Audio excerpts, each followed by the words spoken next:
Yes, I didn't see him. What are you looking so sad about, Jeff? I'm surprised. I mean, I'm really insulted. That's not right, what you just said. What do you mean, what I just said? I mean, I'm getting a drink of water. I'm late getting home, but you talk. I said something about the greatest heavyweight champ, man. I'm a hometown man, and you talk about Joe Louis, man. Joe Louis wouldn't be nothing for me. Joe, I tell you, Joe, do you think you would have stood a chance with me? Well, Clay, one time during my career, I bombed a bomber of my tour. I would have been a bum compared to you.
What's happening, my people?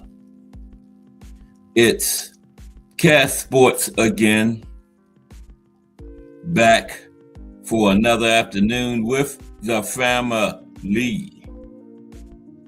That's right. You know what time it is.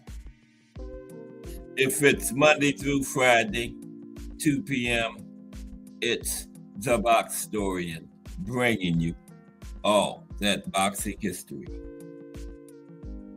Boxing is the greatest sport of them all. That's why we love it. Can't get enough of it. Salute to Miss Cass, because without her, none of this would be possible. Salute to Pennywise Sewer Drain. Salute. Salute to everyone, and welcome to another episode of Cast Sports, The Boxstorian. Today, boxing in the 1920s. How's the family today? It's Hump Day. This is the Hump Day edition of Cast Sports, The Boxstorian. We're going to be talking about boxing in the 1920s. We're going to look at some history of the 20s, some of the standout fighters of the decade, some of the great historic fights that took place in that decade, boxing in the 1920s. And this is the Hump Day edition of Cast Sports, The Boxstorian, getting ready to be downhill to the weekend. Pennywise sewer drain. Like and subscribe, please. Cast Sports the Box Story. 2 p.m. Monday through Friday, bringing you all that boxing history. All right, we got another big show today. We're going to start it out as usual with our fight of the day. We always select a historic fight from the past. Might be a fight that happened last weekend, but it's a fight from boxing history. You know, last weekend is boxing history. But we're going to go a little bit further back today. So we always start out with a historic fight of the day. Okay? But how's everyone this Wednesday afternoon? This is some beautiful weather for January. Up in the 50s today. Feel like it's April instead of January. But I'm not complaining at all. Okay? But let's get into our fight of the day. So now, without further ado, today's fight of the day.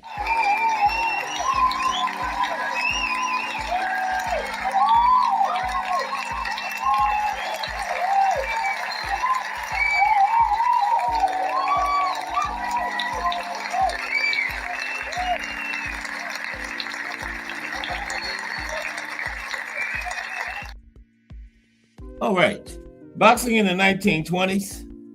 So the fight of the day today is Harry Greb versus Gene Tunney. 1. May 23rd, 1922. May 23rd, 1922. The bloodiest fight of the year. Okay? This was the Ring Magazine Fight of the Year, and it also was the bloodiest fight of the year. Greb versus Tunney. May 23rd, 1922. The bloodiest fight of the year. Yep. So let's get ready to get into our fight of the day in one moment.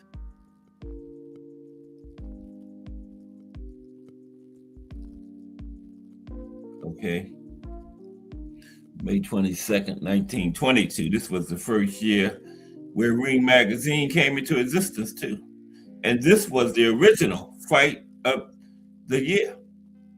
Harry Greb versus Gene Tunney. When Ring Magazine first started naming them. This was the first one. You know, Greb Tunney fought 5 times.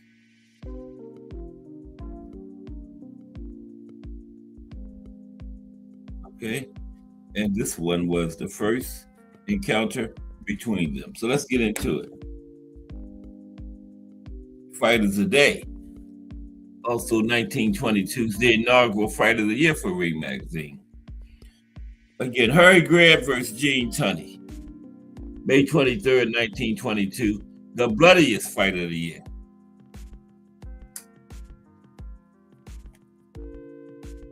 The Bible of Boxing. Ring Magazine came into existence 104 years ago. And in 1922, the Bible handed out its first Fight of the Year trophy.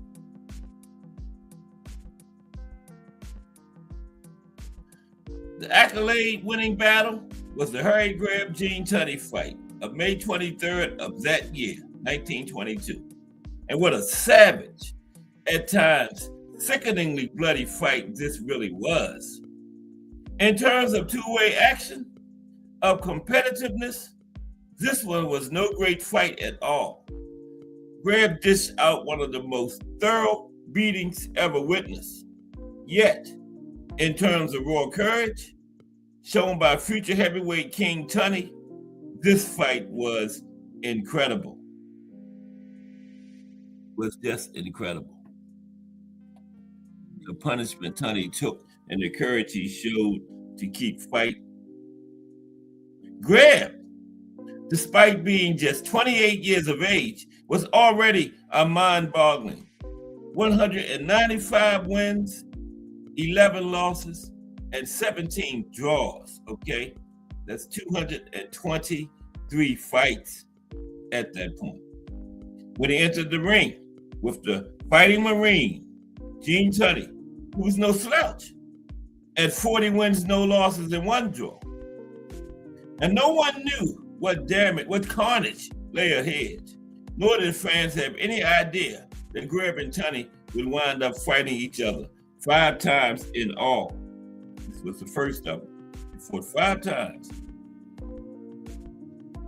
Tunney, the younger man by 3 years and the ruling ABA light heavyweight champion, met Greb in New York, and the fight very quickly turned into an X-rated affair for the ages.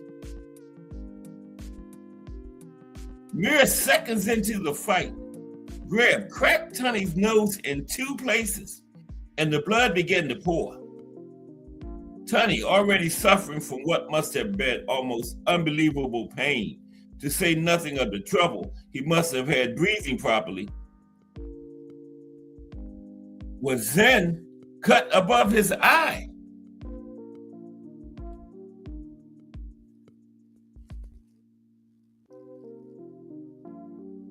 His face, now crimson mess, and staying that way until the bitter end of one of the most gruesome prize fights in history.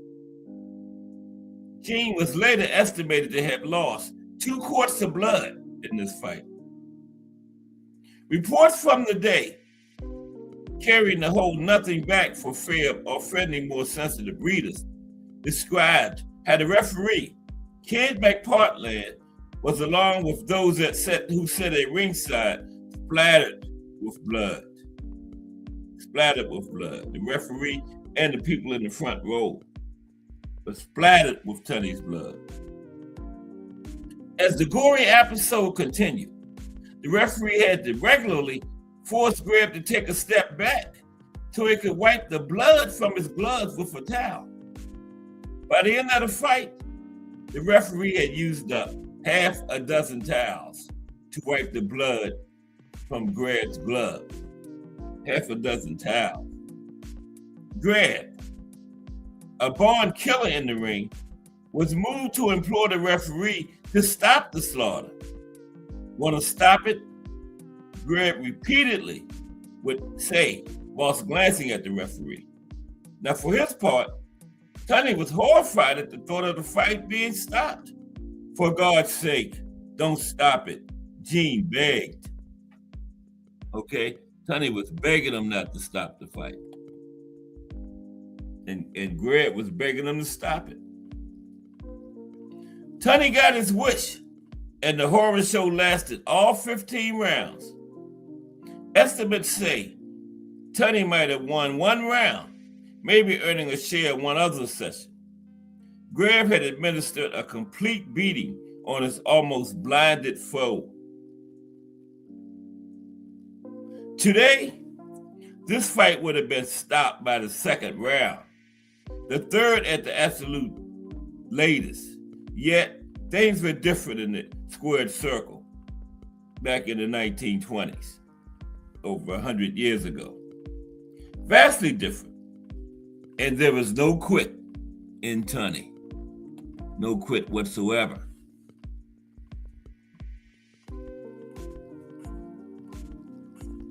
Not a bit of it.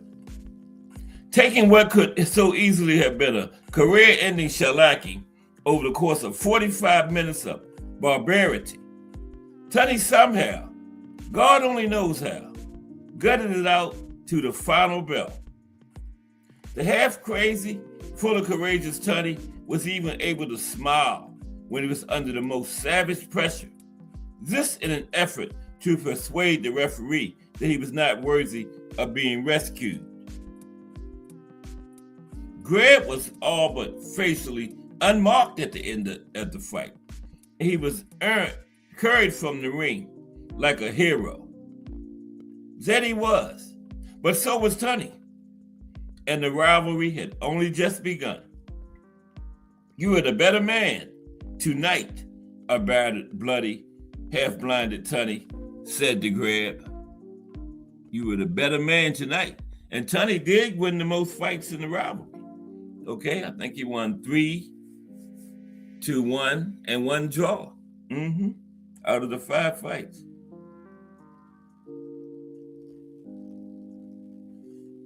Maybe both men knew then that they would soon be fighting again. In fact, Greb, who went to a bar to celebrate his win, told his team that his win had not been easy, that his ribs hurt, and that he was pissing blood. Then he knew the next fight would be a different story. It was, but it had not been written just yet. For now, the Pittsburgh Windmill was the king of the light heavyweight division.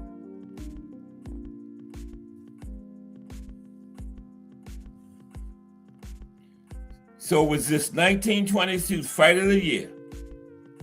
Greb 15-round decision over Tunney was certainly the bloodiest fight of the year by far. Did he all? Greb and Tunney, fight of the day. Harry Greb versus Gene Tunney. Ring Magazine's inaugural fight of the year and the bloodiest fight of the year. Okay, today is going to be boxing in the 1920s. Okay, we're going to look at a little history. Later on, we're going to look at some of the top fighters of the decade. All of that today on Cat Sports, the Box Story, bringing all of that boxing history. Okay, let's get ready to get into it. Boxing in the decade of the 1920s. Tomorrow, we're looking at continue our look at the sanctioning bodies with the NBA/WBA tomorrow, and then Friday, the profile. We're going to look at the life and career of Paul the Punisher Williams. Paul the Punisher Williams. That's the week on Cat Sports the Box Story. Okay. So let's get into the show.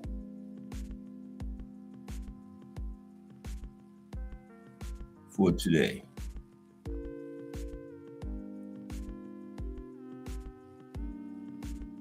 All right. Video. Okay, bear with me for one moment, please. Then we're going to get on into it. But everybody okay this hump day afternoon?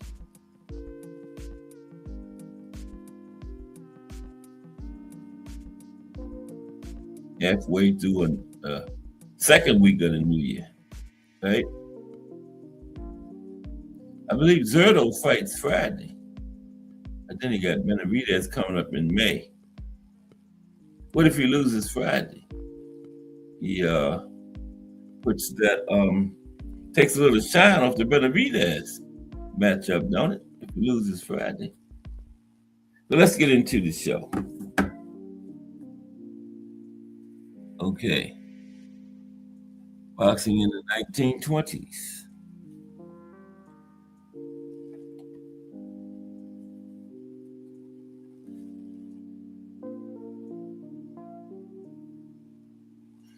Okay.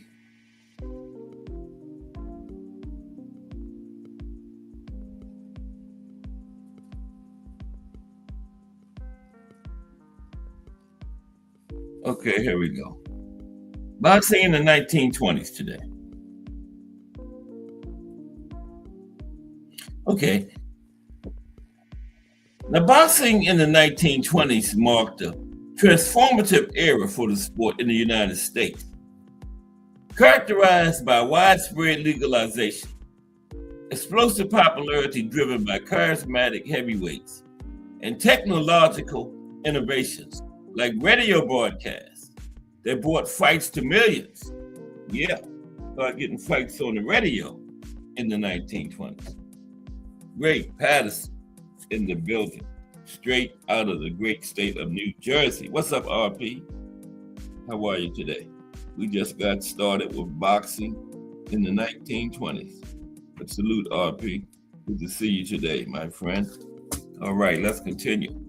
Yeah, boxing started being on radio in the 1920s, bringing it to millions in their homes, okay? So following the enactment of New York's Walker Law in 1920, which repealed prior bans and established the New York State Athletic Commission to regulate professional fights, boxing transitioned from underground status to a mainstream spectacle, attracting massive crowds and generating unprecedented revenue. This legislation not only legitimized glove fights, but also set standards for licensing and safety, influencing other states like Illinois, where Chicago legalized the sport in 1926.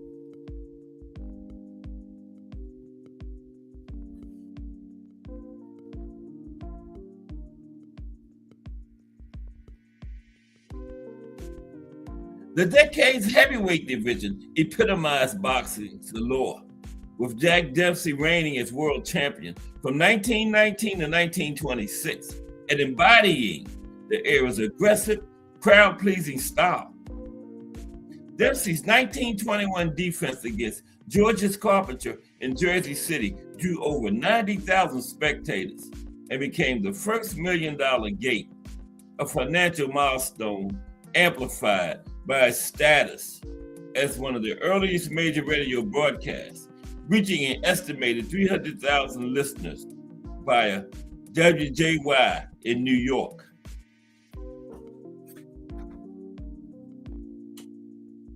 His rivalry with Gene Tunney defined the late 1920s as Tunney dethroned Dempsey in 1926 before a record 120,557 fans in Philadelphia.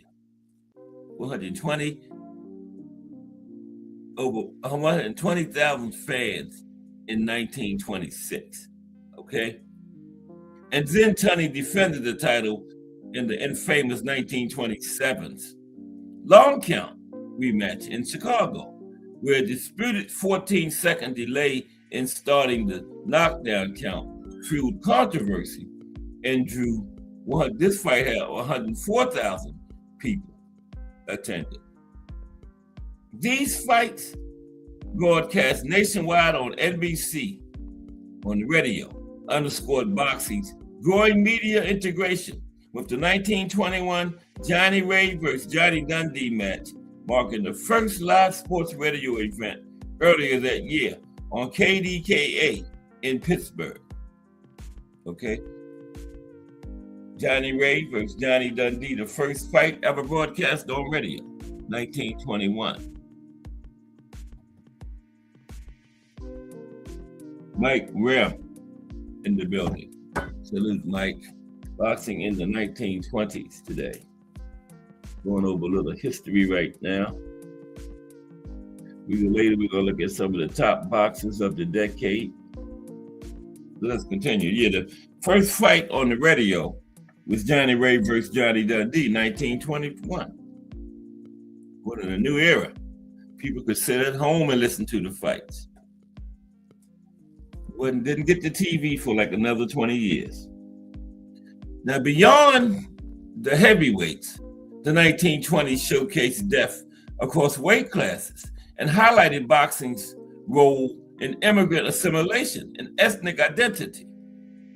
Lightweight champion Benny Leonard, holding the title from 1917 to 1925, defended it 8 times with masterful defensive technique, becoming a symbol of Jewish pride in New York's Lower East Side amid rising anti-Semitism.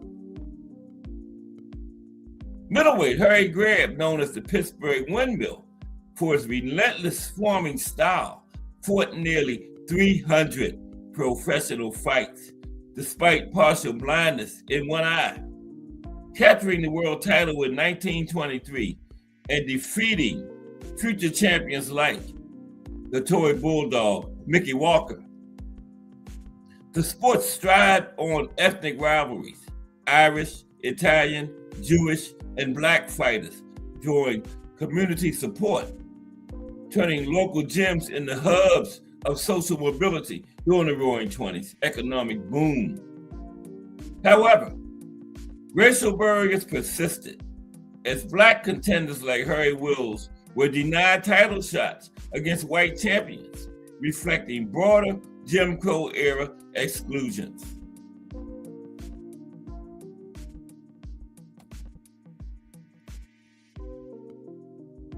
By the end of the decade, boxing had solidified its cultural footprint with events like Dempsey's 1926 exhibition in Tampa, drawing thousands and illustrating the sport's boosterism in growing cities. This golden age laid the groundwork for boxing's expansion into the 1930s, blending athletic prowess, spectacle, and societal reflection. Okay? So now let's look at a little background of boxing going into the 1920s. Okay?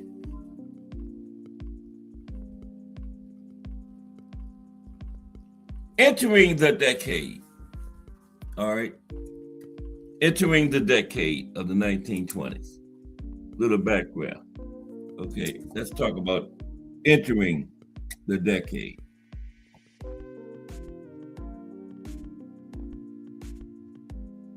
As the 1920s dawned, professional boxing was poised for resurgence following the seismic disruptions of World War I, with the heavyweight division anchored by a new champion.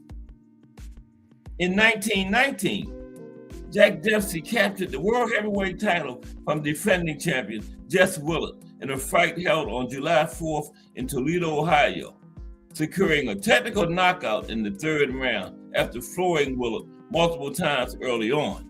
It's Jack Dempsey and Jess Willard on the screen there. This victory positioned the aggressive, hard-hitting Dempsey, known as the Manasseh Mauler, as the sport's preeminent figure entering the decade, drawing crowds with his ferocious style and signaling a shift toward more dynamic, knockout-oriented contests.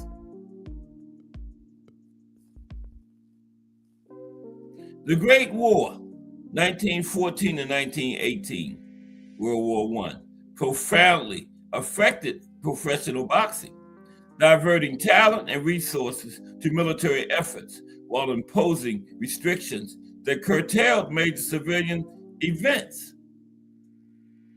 Many fighters, including Dempsey, enlisted or faced scrutiny for their wartime roles. Dempsey himself endured accusations of draft dodging after allegedly providing false information on his 1917 Selective Service questionnaire, leading to a 1920 trial where he was exonerated. But the slacker label lingered, tarnishing his image until later military service in World War II. Professional fights declined as venues prioritized troop training programs, where boxing served as mandatory exercise to build combat readiness and morale, temporarily stalling the sport's commercial momentum. Roots Gas, Boxing, Jazz, and more in the building. Looking at the 1920s today, Roots Gas. Looking at a little background on it now. Entering the decade after World War I and all of that went on. But salute Bruce Gas, Boxing, Jazz, and more. Okay, let's continue. Okay, so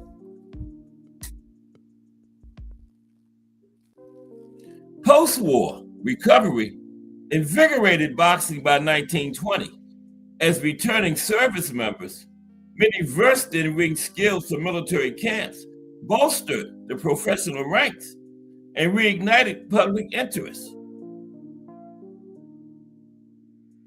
That year, 1920 for the formation of the International Amateur Boxing Federation, FIBA, in Antwerp, Belgium, during the Olympic Games, which adopted universal rules to standardize the sport globally, though its immediate influence on professionals remained limited. Meanwhile, glove boxing under the Marquis of Queensberry rules had become the norm in major urban venues, while bare knuckles fights persisted in some rural or unregulated regions before laws like New York's 1920 Walker Act mandated gloves, further professionalizing and sanitizing the sport. Okay, so let's look at some legal and regulatory changes to the sport. Legal and regulatory changes. Bruce again says before my time. Yeah. Legal and regulatory changes. Well, salute, Bruce. Good to see you today, my friend. Legal and regulatory changes. Now, the enactment of New York's Walker Law in 1920 marked a pivotal shift in the regulation of professional boxing. Sponsored by State Senator James J. Jimmy Walker, who was named after. Was a state senator in New York, James J. Jimmy Walker, the Walker Law.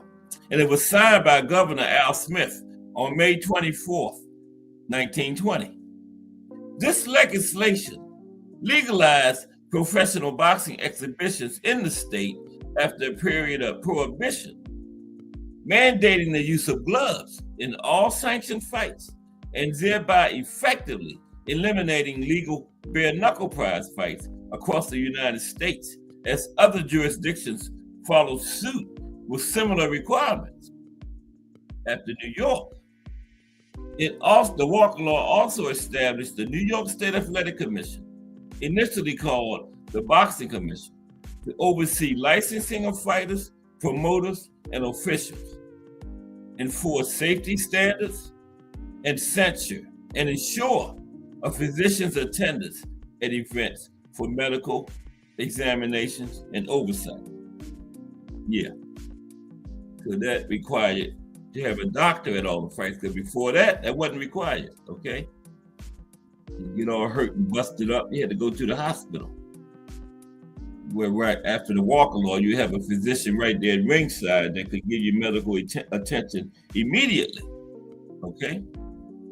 Now, the Walker Law's framework quickly influenced other states, leading to the adoption of comparable regulatory measures by the mid-1920s that enhanced sanctioning processes and safety protocols nationwide.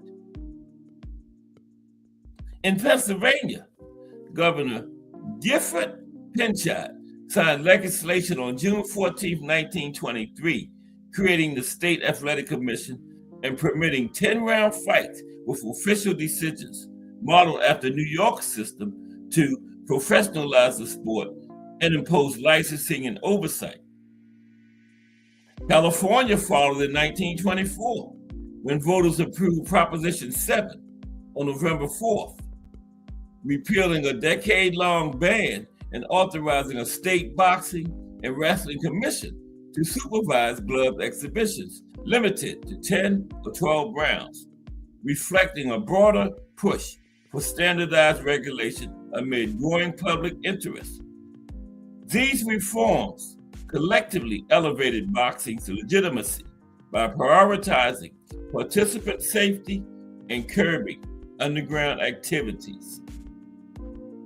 Because you used to be able to go to fighter down and kick him and gouge him and all kinds of stuff before all these laws. The Walker Law started it, but then in New York, but then all the other states followed suit. Pennsylvania, Illinois, California became a thing all across the country. Now, as part of these early regulatory efforts, the Walker Law in 1920 formalized the minimum weight for the heavyweight division at 175 pounds, solidifying the upper limit for light heavyweights and providing clearer boundaries between weight classes to prevent mismatches and promote fair competition. This adjustment, adopted by the New York State Athletic Commission, became a standard that other states incorporated into their rules, contributing to the sport's structured growth.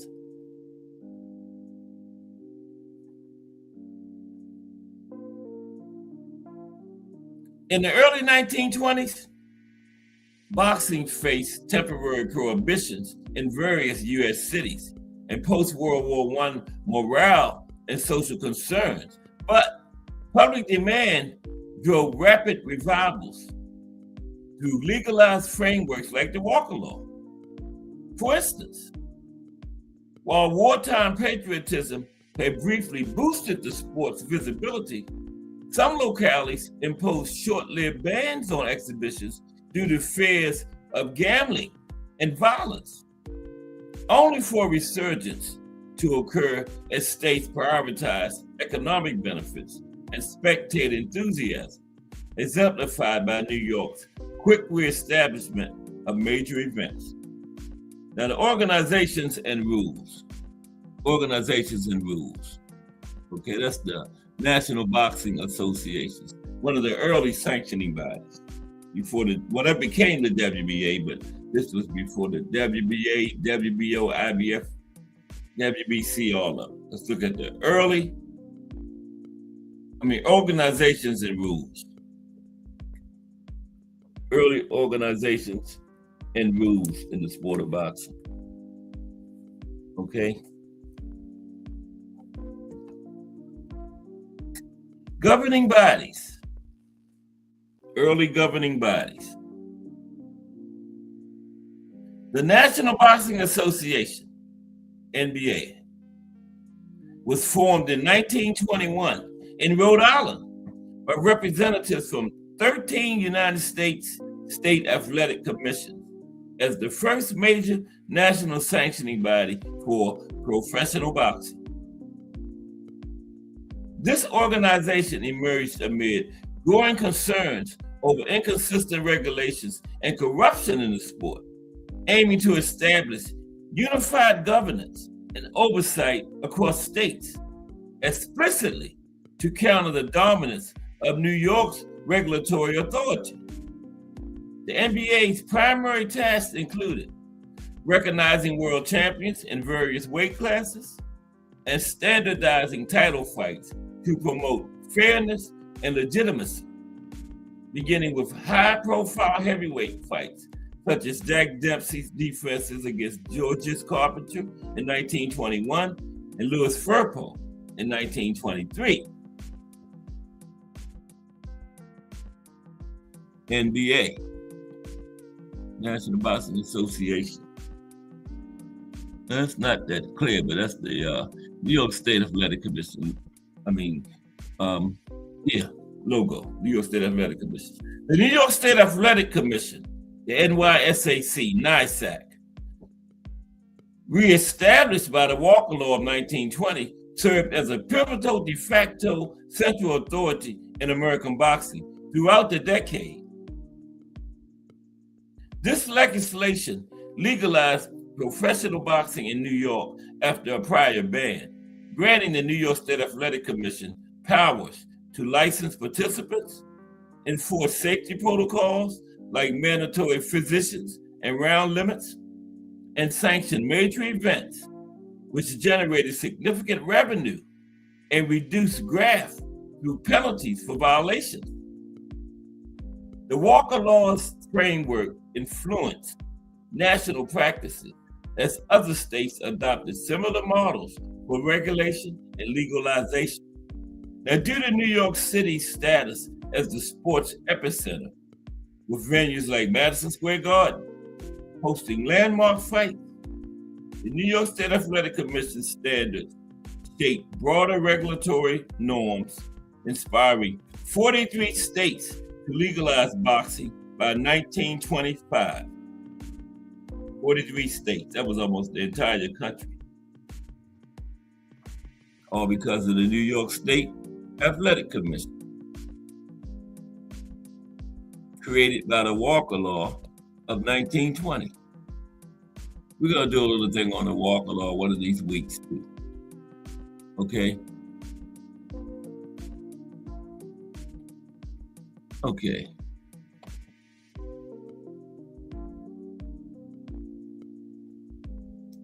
Oh man, what is going on here?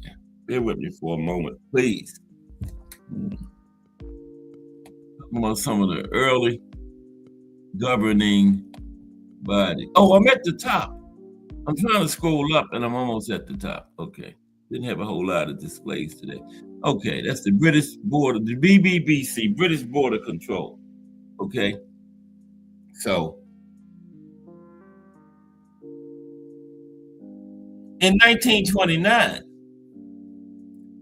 the British Boxing Border Control, the BBBFC, was founded in the United Kingdom, succeeding the declining National Sporting Club to regulate professional boxing as a national federation. Now, the National Sporting Club was before the BBBFC, the NBA, the National Boxing Association, and the New York State Athletic Commission, and the Walker Law.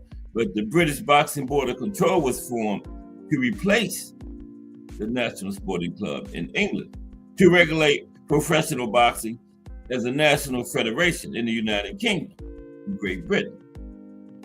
Headquartered initially in London before moving to Cardiff, the BBBFC focused on administering British titles, licensing, and safety measures. But its late decades emergence limited its influence on the United States, dominated professionally. It limited its influence on the United States dominated professional scene during the 1920s, okay?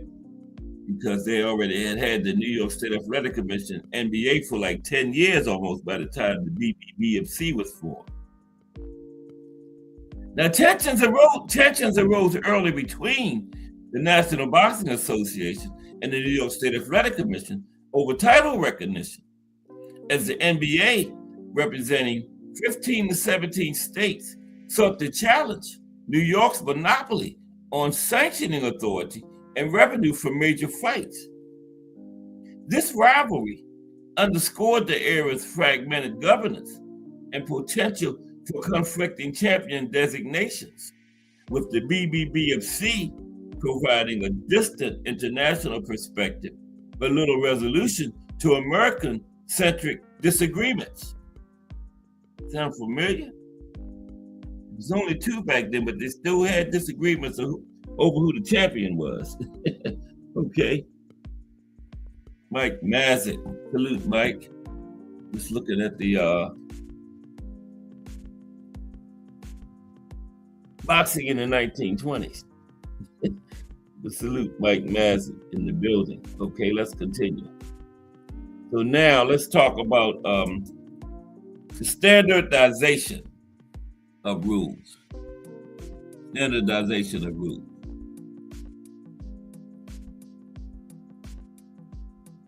During the 1920s, the Marquess of Queensberry rules, originally codified in 1867, were firmly reinforced as the foundational framework for professional boxing, mandating 3-minute rounds, 1-minute intervals between rounds, a 10-second count for knockdowns, and the use of padded gloves weighing at least 8 ounces to promote safety and reduce bare knuckle brutality.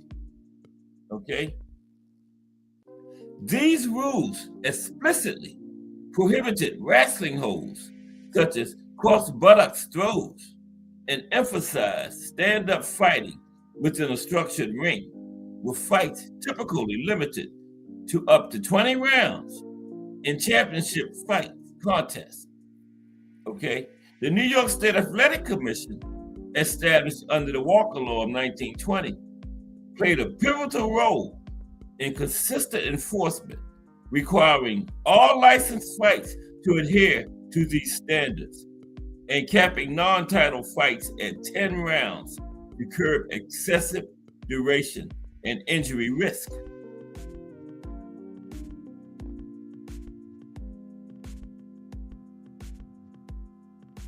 Mid-decade advancements included the standardization of weigh-in procedures, where fighters were required to declare and meet weight class limits, such as lightweight up to 135 pounds or heavyweight over 175 pounds, typically on the day of the fight, to ensure a fair matchup and prevent mismatches across divisions, typically on the day of the fight, okay?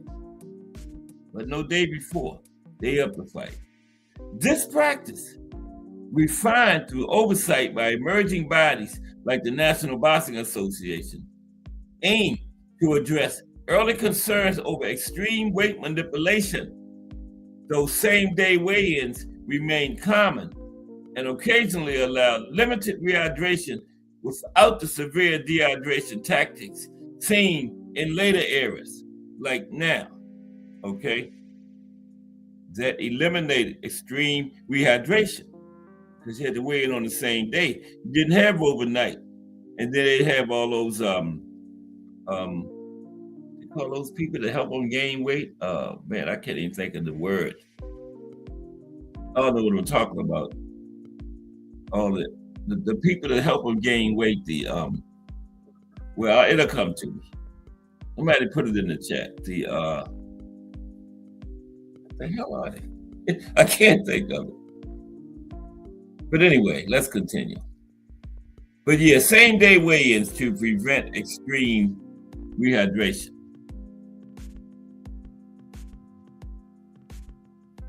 Tactics as seen in later eras, like now. Okay? I mean, you come in on Friday, you weigh 140, and then by Saturday night, here you are at 165. Wow. I don't think you would be able to do that in a few hours, like they did back then, same day. Like the fight might be like 7 or 8, you weigh in like 4 or 5. But he wasn't putting on those 25 pounds. Okay. It's on the tip of my tongue. Okay. Anyway, excessive fouling faced stricter regulation with bans on rabbit punches, strikes to the back of the head or neck, low blows below the belt, headbutting, and grappling explicitly enforced under Queensberry guidelines, often resulting in warnings, point deductions, or disqualification at the referee's discretion. A key 1927 amendment further prohibited hovering over a downed opponent, complementing a post-1923 rule mandating retreat to a neutral corner after knockdowns to allow fair recovery. It came in 1923, the neutral corner rule. Because before that, you knock a fighter down, you could stand right there beside the referee while they counted. And as soon as the fighter got up, jump right back on him. But they did away with that. Said you got to go to the neutral corner before the referee started counting. It started in 1923. Okay? Al Booger and the Drunk Irishman in the building. Salute, gentlemen. We're talking about the boxing in the 1920s today. We're just going over some of the rules, changes, and stuff that happened during that time that's still in effect today. Like I just talked about the neutral corner. We didn't always have that. Like I was just saying, you knock somebody down, you can stand right there by the referee while they counted. And then when the fighter, before he even got all over, as soon as those feet come, like as soon as he get halfway up, jump right back on him. But they said, no. Before the referee start counting, you got to go over there to the farthest neutral corner, right? Farthest corner that's neutral, where neither team is located at. You got to go over there. You can't stand here by the referee while he counts anymore. That was kind of like unfair. The man get halfway up, you could knock him right back down. So yeah, they stopped that. They stopped that. Okay. Give the man a chance to get fair recovery. Right. That was kind of unfair. You just standing right there waiting for the man to get halfway up, then hit him again. No. That was a good move. Okay. So distinctions between amateur and professional rules sharpened in the 1920s with professionals adhering to the more permissive Queensberry framework that permitted greater physicality and larger rounds for commercial appeal, while amateurs operated under stricter guidelines from bodies like the Amateur Athletic Union, AAU, emphasizing shorter fights, often 3 rounds, mandatory headgear, and mouth guards to prioritize skill development over endurance. Yeah, the pros didn't always even have to wear the mouth guards in there, right? Back in those days, but the amateurs did. These measures, overseen by bodies like the National Boxing Association, reflected a broader push for uniform safety across varying competitive levels. And we're going to talk about the National Boxing Association tomorrow, and the WBA, because the National Boxing Association, remember, turned into the WBA. So we're going to look at the National Boxing Association / World Boxing Association tomorrow. Okay? All right. And the Drunk Irishman says, Ricky Walker probably on the top 3 greatest weight jumpers of all time. Welterweight to heavyweight, fighting Sharky, Max Mellon. Yeah, that's right. Appreciate you, Drunk Irishman. Yeah, Ricky Walker. Yeah, he went all the way up to heavyweight. From welterweight. Mm-hmm. The Toy Bulldog. Yeah, good point, Drunk Irishman. Appreciate you. Okay, now let's talk about heavyweight championship. Heavyweight championship now. How about the boxing in the 1920s? Let's talk about the heavyweight championship back then. And there's Jack Dempsey talking about heavyweight championship in the 20s. Can't help but mention Jack Dempsey. Jack Dempsey's dominance. Okay, we're gonna start out with Jack Dempsey's dominance. This was a little ways after Jack Johnson. Now, Jack Johnson fought up into the 30s, but he was getting older around this time, and really wasn't that significant a figure once he got up into the 20s. But he was still fighting. Mm-hmm. He fought till he was like in his 60s, right? But not, no major fights or anything like that. But the 20s was Jack Dempsey. Jack Dempsey's dominance. Jack Dempsey's reign as heavyweight champion, beginning with his stunning knockout of Jess Willard in 1919, defined much of the 1920s boxing landscape through his aggressive, swarming style that overwhelmed opponents with relentless pressure and devastating knockout power. Okay?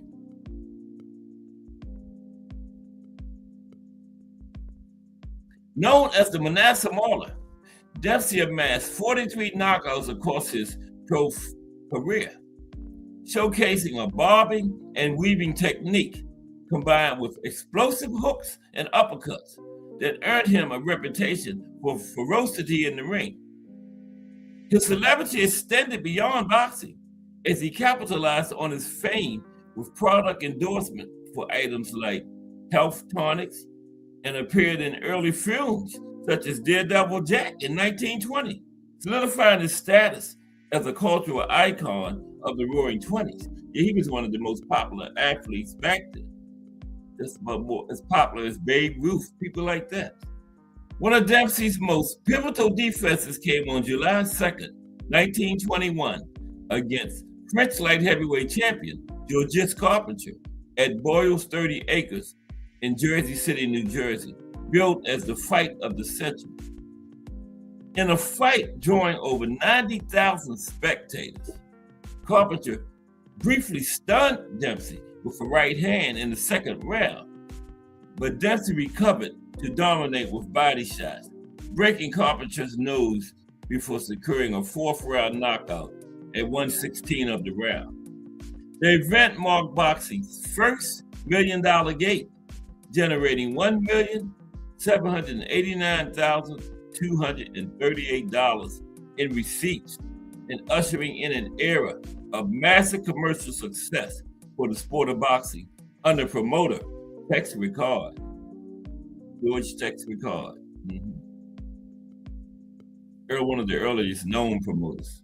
But it had to be promoters before him because somebody had to put the fights together, right? So yeah. but he was the earliest, most famous known promoter, Tex Rickard. Now, Dempsey's defenses continued with a grueling December 14th, 1920 rematch against Bill Brennan at Madison Square Garden in New York City, where Dempsey overcame early pressure and a cut eyebrow to knock Brennan out in the 12th round of a scheduled 15 rounds. On July 4th, 1923, in Shelby, Montana, Dempsey faced Tommy Gibbons in a fight intended to revitalize the local economy through tourism and investment, drawing 7,202 paid spectators, with estimates of up to 14,000, including gate crashers, to a specially built arena despite logistical chaos from extreme heat and incomplete construction. Though Gibbons proved durable, landing sharp counters, Dempsey won a unanimous 15-round decision, but the event's financial overreach ultimately led to the town's near bankruptcy, despite short-term economic influx from visitors and media coverage. It almost bankrupted the town with this fight. The town overbid it. They wanted to fight so bad and almost went bankrupt in trying to lure this fight. But they did get the fight, but they almost went bankrupt. It is the Drunk Irishman's link in there. Okay. Oh, yeah, okay, yeah, there we go. All right, let's continue. Now, the most dramatic defense occurred on September 14th, 1923, dubbed the Battle of the Century, against Argentine slugger Louis Firpo at the Polo Grounds in New York before 90,000 roaring fans.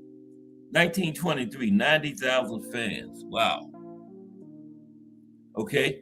Firpo unleashed the furious first-round barrage, knocking Dempsey through the ropes. Now, Dempsey came back and knocked Firpo down 7 times. Okay? And then he knocked Firpo down 2 times in the second round and stopped him in the second round, right? And so 9 knockdowns in 2 rounds. Okay? 10 knockdowns in 2 rounds. Firpo went down 9 times, Dempsey went down once in 2 rounds. Okay? Yeah. And then he stopped Firpo at 57 seconds of the second round. And this thriller captured an iconic artist, George Bellows' paintings, exemplified Dempsey's resilience and power, boosting his mythic status. And throughout his title reign, Dempsey controversially avoided a mandatory fight with top-ranked Black contender Harry Wills, despite Wills' repeated challenges and 20-victory streak in the early 1920s, amid prevailing racial prejudices that limited interracial heavyweight title fights following Jack Johnson's era. Now, Dempsey didn't really avoid Wills. It was really the government. After Jack Dempsey and Jess Willard fight, they had race riots and I think 20 people were killed, over 100 injured. So the government had given all the promoters like Tex Rickard and the other minor promoters of that era instructions to not make a mixed race heavyweight championship fight. Dempsey wanted to fight Wills, but they wouldn't let him. They even had one scheduled, but then they couldn't find anywhere to have it at. No venue would put the fight on. So they never had it. Okay. And then Dempsey got upset and didn't fight for 3 years. Going into the Gene Tunney fight, he hadn't fought in 3 years. Now, promoters like Tex Rickard and Dempsey's manager, Jack Doc Kearns, cited logistical issues prevented the Wills fight. But the refusal drew criticism for upholding the color line, denying Wills a legitimate shot until after Dempsey's reign. This selective matchmaking preserved Dempsey's dominance, but highlighted the era's social barriers in boxing. Okay, so after Dempsey, we had the transition to Gene Tunney, who beat Dempsey and then also beat him in the rematch. Yep. Okay, Drunk Irishman says, respect, Cass. These three seems like you, hardline boxing and scrapbook boxing, only ones who talk about fighters from the early 1900s. Got to keep these legends' names alive. Yeah, appreciate you, Drunk Irishman. I appreciate you for putting my name in the same paragraph with scrapbook and hardline. Wow, that made my day right there. We mentioned with them two, hardline boxing and scrapbook boxing. Y'all know who they are, man. See Cass Sports in there with them. Woo. Appreciate you, Drunk Irishman. But yeah, that is important, Drunk Irishman, to keep those names alive, because that's where boxing came from. Anything you enjoy, like we know, it only makes it better to know the history. Not just boxing, any aspect of life, anything you enjoy, it makes it better if you know the history of it, right? But great point, Drunk Irishman. And thank you for putting my name in there with hardline and scrapbook. Okay, let's continue. Those are the major leagues when you talk about boxing historians in these YouTube streets. Hardline and scrapbook boxing. And scrapbook is actually subscribed to me. Now, I can look at his name sometimes in my subscriptions. Okay, let's continue. Appreciate you though, Drunk Irishman. Great point.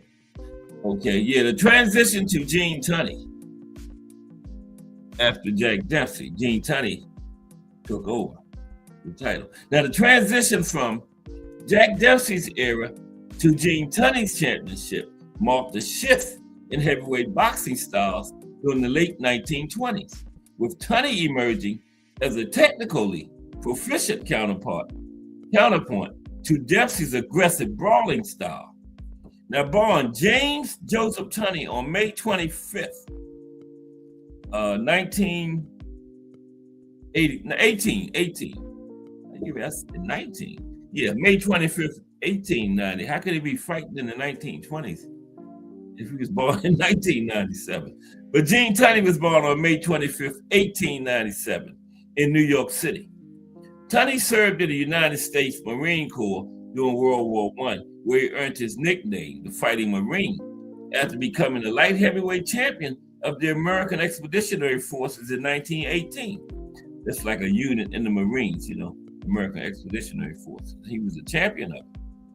Unlike Dempsey's rugged working class persona, Tunney cultivated an intellectual image, often quoting Shakespeare and engaging in literary discussions, which set him apart in the public eye as a scholarly athlete, right? You see a boxer quoting Shakespeare. By the time he challenged for the heavyweight title, Tunney had built an impressive pro record, entering his prime with a series of victories that showcased his strategic footwork and defensive prowess. Yeah, where Dempsey was like a brawler, relentless pressure, overwhelming people. Dempsey was technical, scientific, footwork, ring generalship, that kind of stuff. Dempsey was the brawler, relentless pressure fighter. Tunney was a technical fighter, scientific, footwork, ring generalship, that kind of stuff, right? On September 23rd, 1926, in Philadelphia, Tunney upset the heavily favored Dempsey in a 10-round unanimous decision to claim the World Heavyweight Championship, dominating with superior boxing technique amid pouring rain that hampered both fighters. And you gotta say that Dempsey hadn't fought in 3 years now before this fight, because Dempsey really wanted to fight Harry Wills, the black fighter, he was the number one contender for like 20 years, right? But they wouldn't let Dempsey fight him. And Dempsey got pissed off and just stopped fighting. So he hadn't fought in 3 years when he fought Tunney. That have to be mentioned. I think that's one of the reasons he lost that fight. But the fight was attended by over 120,000 spectators. It highlighted Tunney's ability to outmaneuver Dempsey's power punches, landing precise counters while avoiding heavy exchanges from Dempsey, thus ending Dempsey's 7-year reign that had defined the decade's early heavyweight landscape. Jack Dempsey's reign.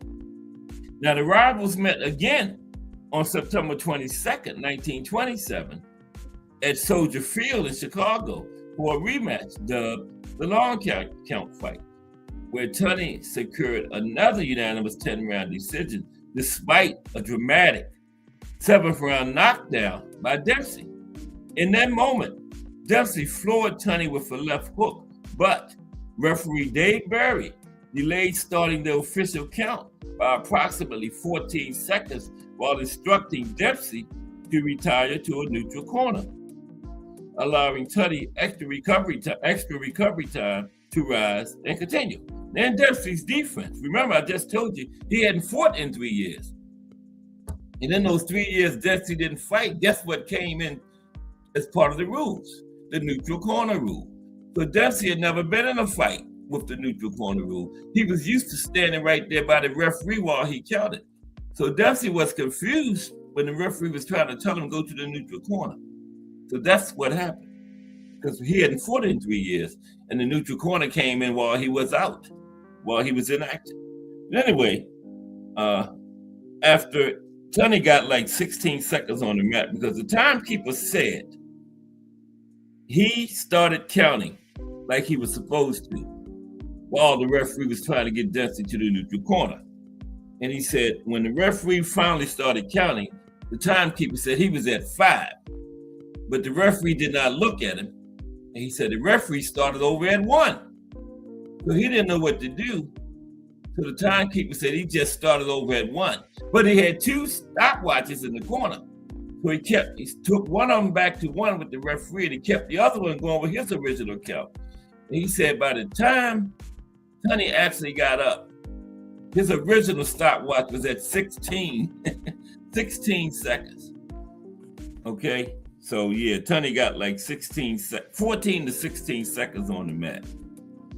Now after Tunney got up, he rallied, even knocking Dempsey down briefly in the 8th round, solidified his technical superiority in front of a record crowd of 104,000 people and a gate exceeding $2.6 million.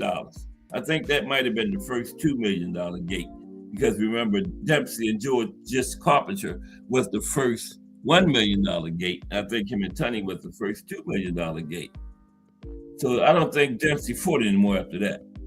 Now Tunney defended, well, he never got the title anymore, I know that much.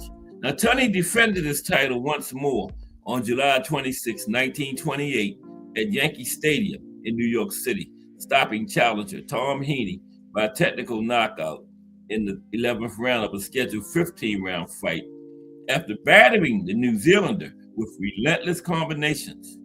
Okay? So then, 5 days later at age 30, Tunney announced his retirement from boxing, vacating the heavyweight crown to the New York State Athletic Commission without naming a successor. As the commission didn't name any successor, as no clear contender had emerged. Tunney's pro career concluded with a record of 65 wins, 1 loss, and 1 draw, 45 by knockout, leaving an undefeated legacy as heavyweight champion. Never beaten at heavyweight. His 1 loss came to Harry Greb at light heavyweight. Okay? Tunney was never beaten at heavyweight, but he didn't match Rocky because he lost at light heavyweight to Harry Greb, his only loss. Yep.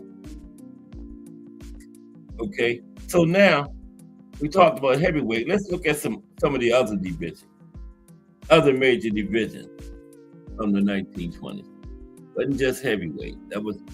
Being a heavyweight champion back then really meant something. You was like one of the most popular people in the United States, being heavyweight champion. But there were other divisions. So let's talk about some of the other divisions from that era. Okay, other major divisions of the 1920s.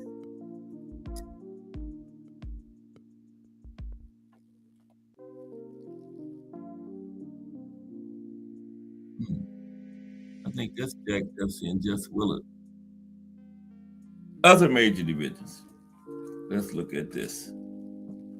Light heavyweight and middleweight.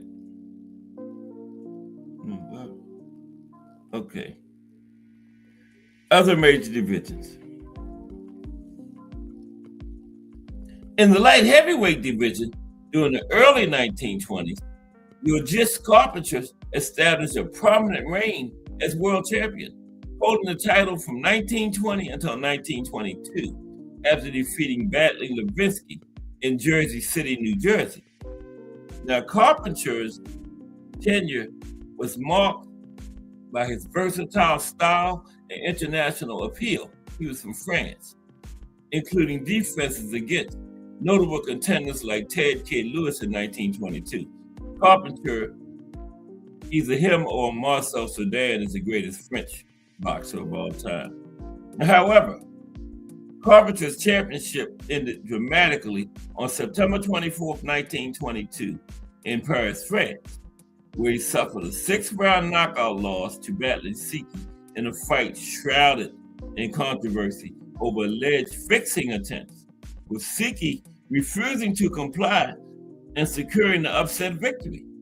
Siki-born Louis Mbarek Fall in Senegal became the first African-born world boxing champion, though his reign was short-lived amid racial prejudices and erratic behavior that limited defense.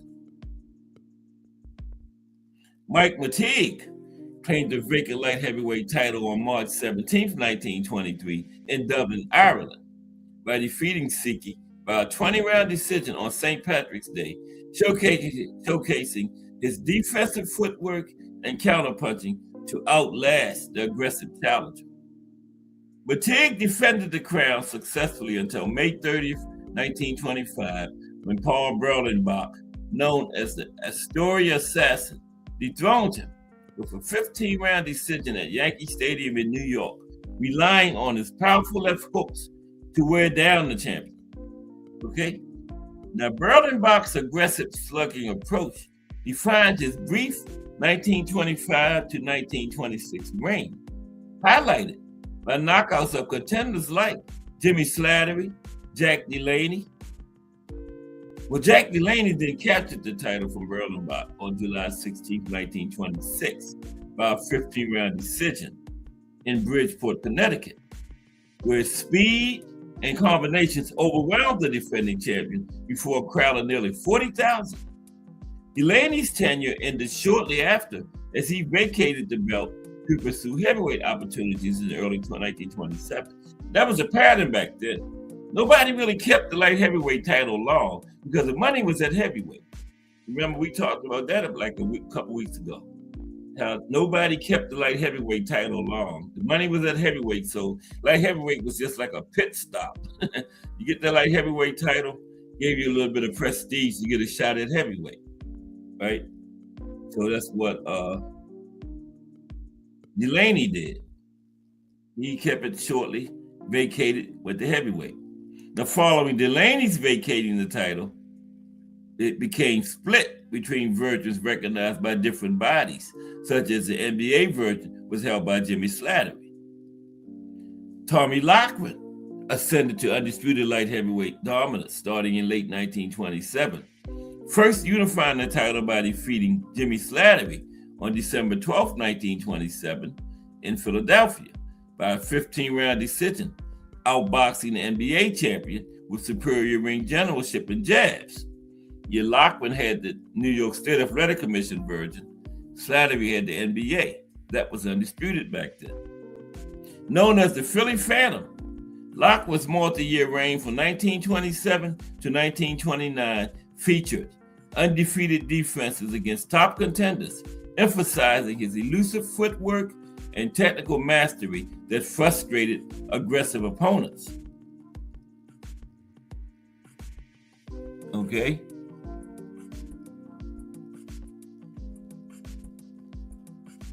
So then, now let's talk about the middleweight division. So the middleweight division in the 1920s is equally dynamic, with Harry Greb securing undisputed world championship status from 1923 to 1926 after wresting the title from Johnny Wilson on August 31st, 1923 at the Polo Grounds in New York by a 15-round decision, employing his relentless swarming pressure and high volume punching.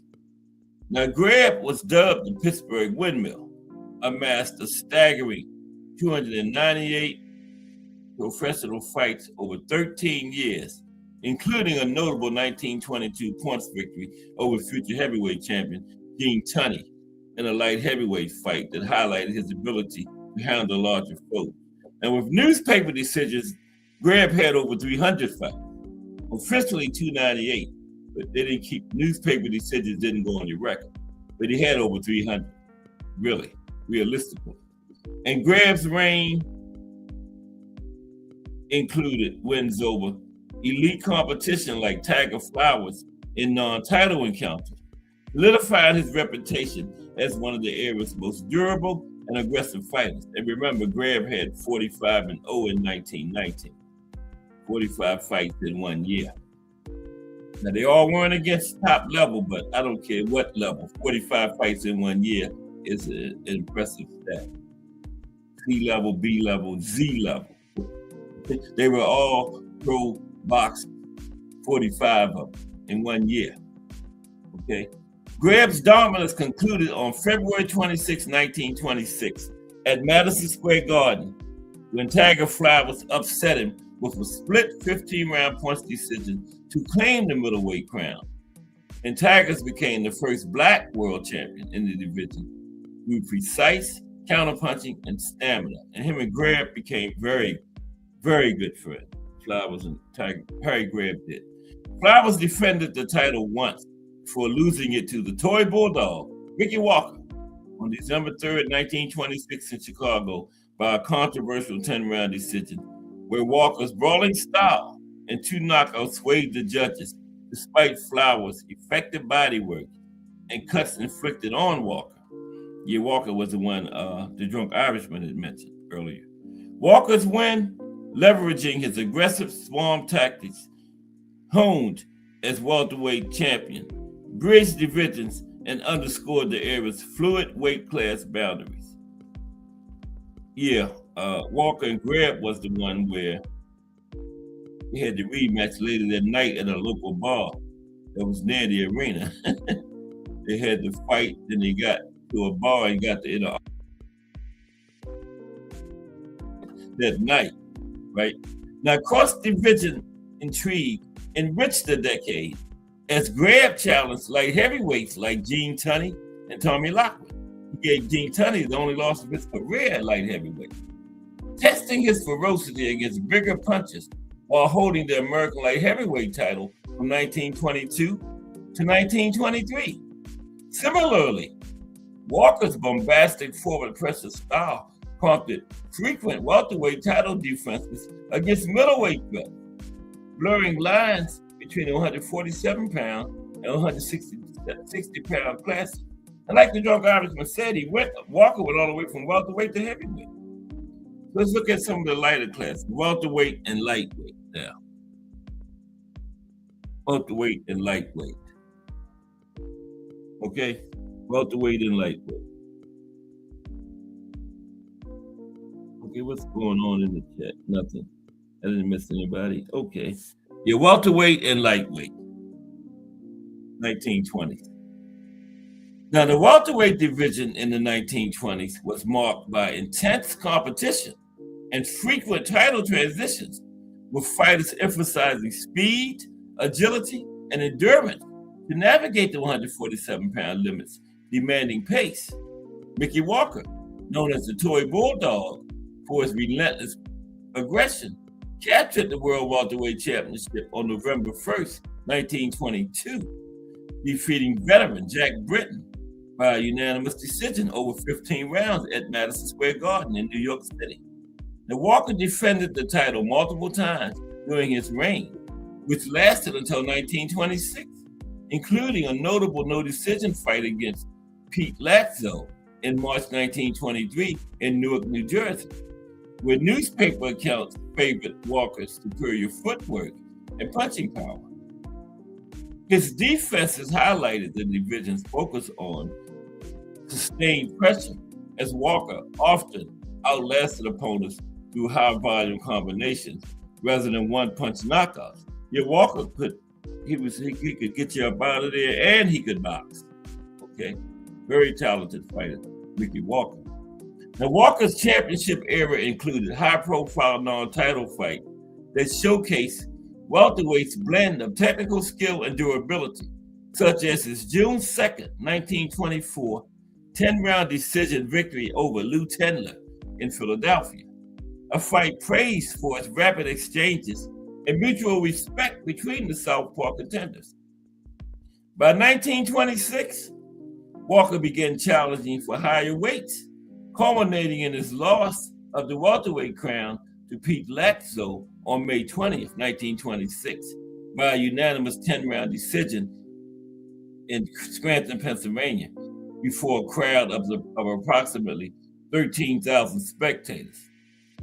Latzo's brief reign ended quickly when Joe Dundee claimed the title on June 3rd, 1927, outpointing Latzo over 15 rounds in New York, establishing Dundee as a defensive specialist who relied on elusive movement to frustrate aggressors.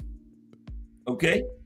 So late in the decade, Jimmy McLarnin emerged, another great talented fighter, Jimmy McLarnin. He emerged as a rising force, winning key victories over future champions like Jackie Fields in 1925 and building momentum with his precise counterpunching, setting the stage for his 1933 title conquest. Yeah, Jimmy McLarnin. In the lightweight division, let me take a drink real quick.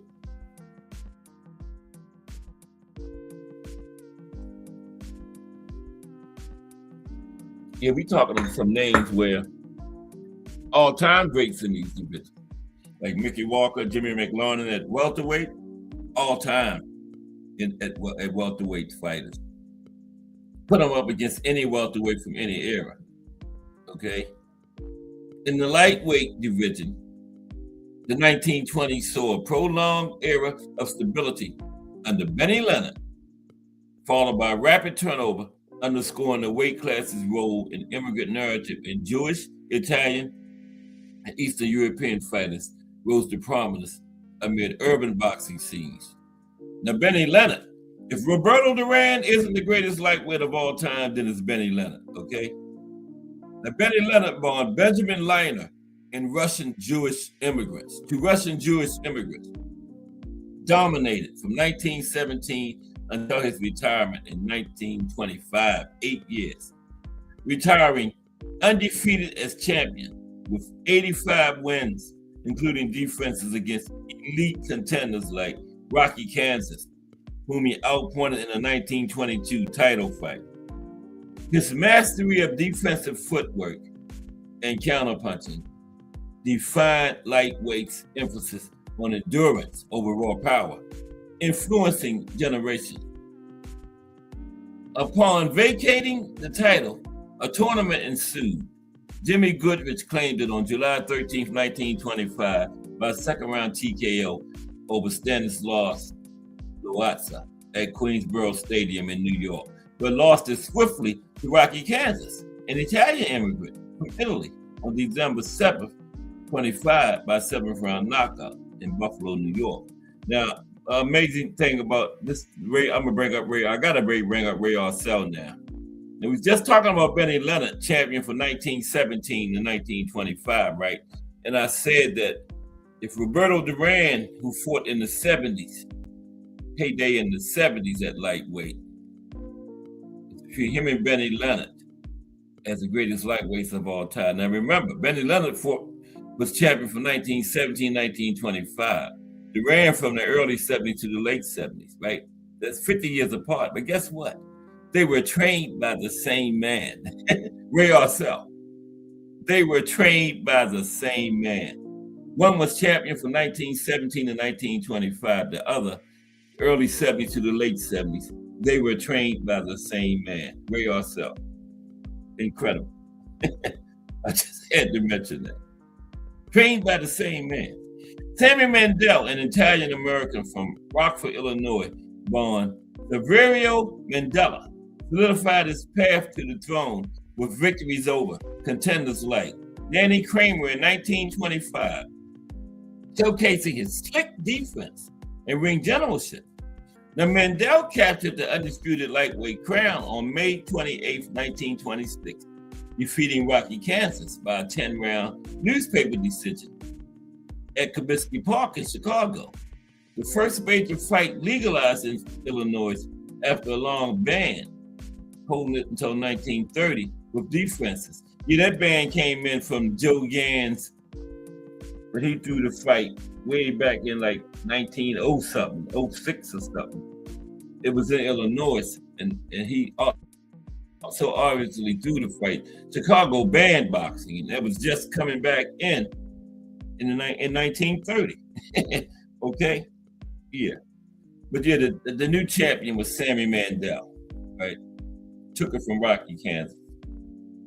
So let's talk about some social and cultural impact to finish up the 20s. Social and cultural impact. I missed a lot of it. I don't know who that is. Yeah, those are that's a big crowd there. Social and cultural impact. Popularity and media. Popularity and media. Just Do Boxing in the building. What's up, Just Do? Coming up at 4 p.m. That's who I'm warming y'all up for. I'm the co-main. Warming y'all up for the main event. Just Do Boxing. Gonna come in at 4 with that balanced, unbiased boxing talk. Giving everybody their just due. It's the most perfect name of anybody in these YouTube streets. I don't know how he did it, but Just Do Boxing got the most fitting name of anybody. Just Do Boxing. Because everybody gets the Just Do at Just Do Boxing. Salute, Just Do. Yeah, we're just talking about some boxing in the 1920s. Now we're down to social and cultural impact. Now, popularity in media. Okay. Now, boxing emerged as a premier spectator sport during the Roaring 20s, captivating urban audiences amid the era's economic prosperity and social dynamism. Yeah. There's a lot of big crowds like that at most of the fights in the 20s, right? So, major fights drew unprecedented crowds, exemplified by the 1921 Jack Dempsey-Georges Carpenter fight, which attracted over 90,000 spectators to Boyle's 30 acres in Jersey City, New Jersey, marking a high point in the sport's growing appeal. 1921, 90,000 people at a fight, right? Wow. Now, this surge aligned with the Prohibition era's underground excitement as city dwellers sought thrilling divergence in an age of rapid modernization and cultural ferment. Okay? Now, the decade of the 20s saw boxing's integration into emerging mass media, amplifying its reach beyond arenas. Radio broadcasts began revolutionizing coverage in 1921 with the Dempsey-Carpenter fight, becoming one of the earliest major sporting events aired live. They weren't the first one though, but they were one of them. It was Johnny Ray and Johnny Dundee was the first fight on radio. Earlier in 1921, before Carpenter and Dempsey. They might have been second, but Johnny Ray, Johnny Dundee was the first fight ever broadcast on radio. But Jack Dempsey and Georges Carpenter was one of the earlier ones on there. The radio came in 1921. And one of the big stations was WJY in New York City. And it transformed fights into shared national experiences. More people got into boxing then because you could sit at home and listen to it, right? Where before, if you couldn't make it to the arena and watch them, you had no kind of access to them, but just read about them in the newspapers afterwards. But now radio is broadcasting them live. You can sit at home and listen to the fight. Chill back on the couch, have a fight party and stuff, and listen to it on the radio now. Probably where fight parties started in 1921. That'd be a good show, the history of fight parties. But anyway, Newsreels and cinemas further boosted visibility, with news and other outlets screening highlight footage of key fights, such as Dempsey's defenses, to theater audiences eager for visual spectacles. Okay? Now, print journalism, particularly in outlets like the New York Times, elevated boxers to celebrity status through detailed reporting on fights, training, and personal lives, fostering a narrative of heroism and drama that resonated with readers. They didn't have social media then, but the newspapers got into the fighters' training, personal lives, and stuff, and made them into celebrities through the newspaper. Economically, boxing's commercialization peaked with the introduction of $1 Million Gates, starting with the 1921 Dempsey Carpenter event, which generated $1.7 million in revenue. 1921, 1.7 million. The first time a sports contest achieved such a milestone. Not boxing, any kind of sport. Boxing was the first one to get $1 million gate, okay? Now, promoters like Tex Rickard capitalized on this boom, securing rights to stage events at Madison Square Garden from 1920 onward, and overseeing the construction of a new, bigger venue in 1925 to accommodate swelling crowds and enhance profitability. He owned Madison Square Garden at one time, Tex Rickard, and he started the New York Rangers hockey team, and he owned them until his death. New York Rangers, that was started by Tex Rickard, and he owned Madison Square Garden for a time too. In the Jazz Age's vibrant cultural landscape, boxing intertwined with entertainment, positioning fighters as icons of American vigor. Jack Dempsey, for instance, starred in the 1920 serial film Daredevil Jack, blending his ring prowess with cinematic adventure to appeal to moviegoers while engaging in endorsements that tied the sport to consumer culture and symbolized physical and social vitality. Now, we got to talk about this. The racial barriers and the breakthroughs. Final thing, racial barriers and breakthroughs. That's Tiger Flowers. He was the first Black middleweight champion of the world, Tiger Flowers. All right, we got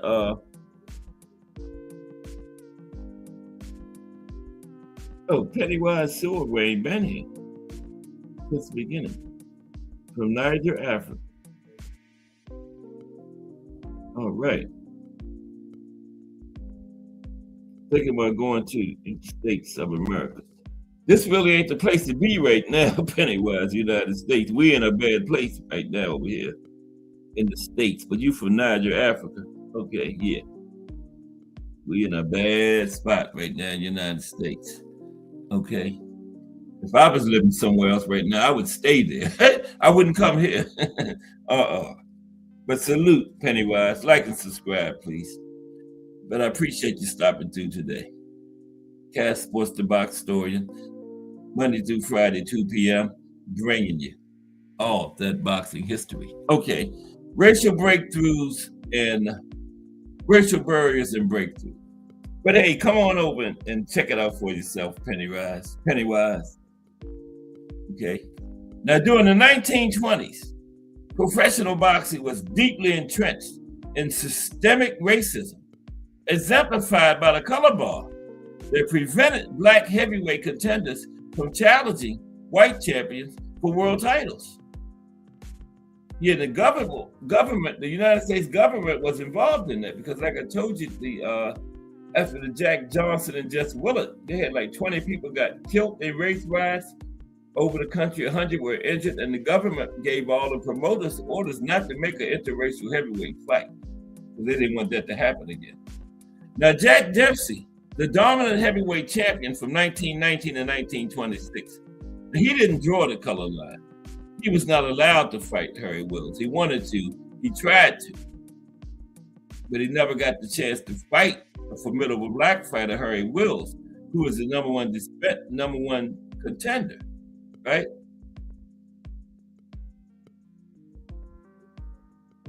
Now, this avoidance stemmed from segregation norms and fears of racial unrest, with New York Governor Al Smith reportedly intervening to counsel a potential fight to prevent riots. Yeah, Dempsey and Wills tried to fight. Like I was saying earlier, they couldn't find a venue. And the governor of New York, Al Smith, when they was trying to fight there, intervened to prevent them from fighting in New York, right? And that left Wills to compile an impressive record of 70 wins, 9 losses, and 3 draws over 2 decades without a single title opportunity. He did fight for the colored heavyweight title. Now, the color bar, an informal policy that persisted despite earlier challenges, forced black boxers like Wills in the repetitive matchups against other minorities, stifling their advancement and drawing widespread criticism for perpetuating Jim Crow exclusion in the sport. And they had the color bar before Jack Johnson. Jack Johnson got the title, and then the color bar started back up after Jack Johnson. Jack Johnson actually drew the color bar himself. He wouldn't fight black fighters, okay? But you couldn't really blame him because he probably might have got stripped or something. So yeah. So that's the sign of the time. Now, amid these barriers, rare breakthroughs highlighted the potential for non-white fighters to shatter racial skills, though often amid controversy and transience. In 1923, Madeline Sikh, born in Senegal, achieved a stunning upset by knocking out French light heavyweight champion Georges Carpentier in Paris, becoming the first African-born world champion in boxing history. His 6-month reign exposed widespread corruption in European boxing fixtures and drew racist backlash, including portrayals of Sikhi as a savage in the press. Similarly, in 1926, Tiger Flowers defeated Harry Greer by unanimous decision to claim the middleweight title, marking the first time a Black American had won a world championship in that division, okay, at middleweight. And it was the first Black champion in over a decade since Jack Johnson had won the heavyweight title, right? And that victory challenged stereotypes, but it was overshadowed by prejudiced judging and limited defenses before Flowers' untimely death in 1927. These milestones, while celebrated in Black community, were short-lived and marred by scandals, underscoring the precarious nature of racial progress in the ring. Now, when Joe Louis came along, he was so good and everybody seen dollar signs. They was like, let him fight for the title, right? But veteran Black fighters like Sam Lightfoot persisted through the decade, despite mounting barriers, including partial blindness, that forced his retirement in 1926. Denied heavyweight title shots due to the color line, Lightfoot fought across weight classes into his 40s, securing wins like a 1923 knockout for the Mexican heavyweight crown, while repeatedly facing the same limited pool of opponents.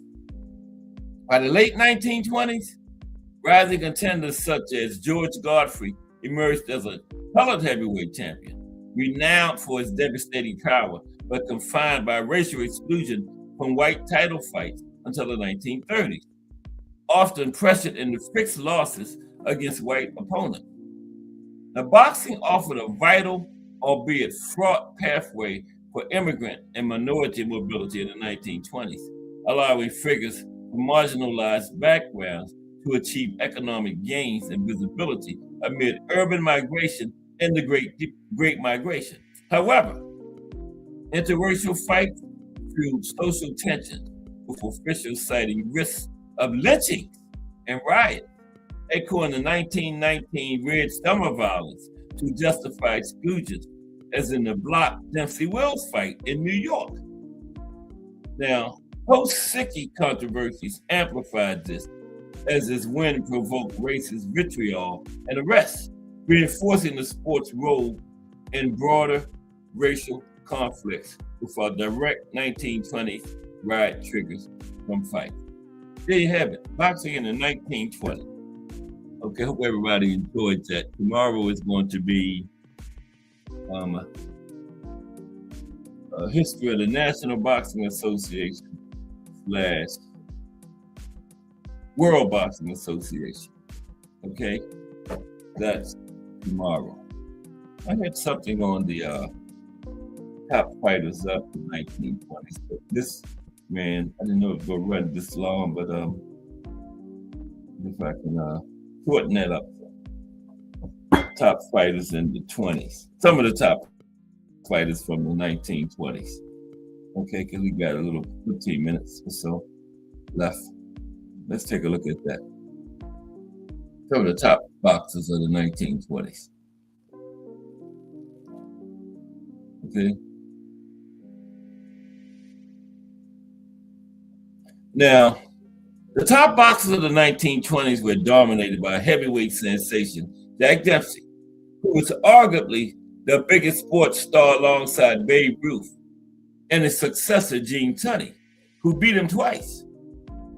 The other legends included middleweight master Harry Greb, lightweight champion Benny Leonard, the formidable but overlooked heavyweight Harry Wills, and the flyweight phenom Pancho Villa, with legends like Jack Johnson and Sam Lightfoot bridging from earlier eras.